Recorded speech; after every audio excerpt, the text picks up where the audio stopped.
Hello, I'm Jessime Gail Gale at binubuo ko ngayon ang ikalawang taon ko as full-time in Deaconess Ministry bilang manggagawa ng simbahan. At bakit nga ba ako nandito?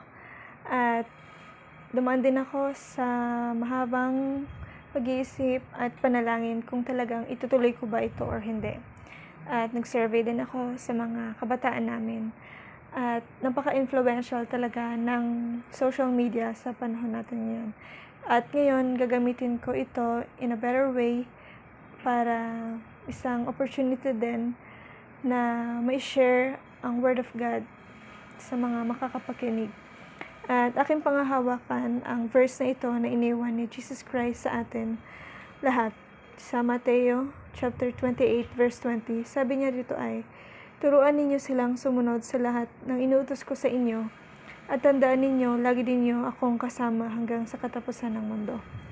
At sa mga susunod pang videos ay titignan natin kung paano tayo tinuturuan ng ating Panginoon Jesus na harapin ang problema sa kasalukuyan, paano natin ma-overcome ito, at sa pamamagitan ng pagbabasa at pag-a-apply ng Word of God sa ating buhay. So, thank you at see you sa mga next videos natin.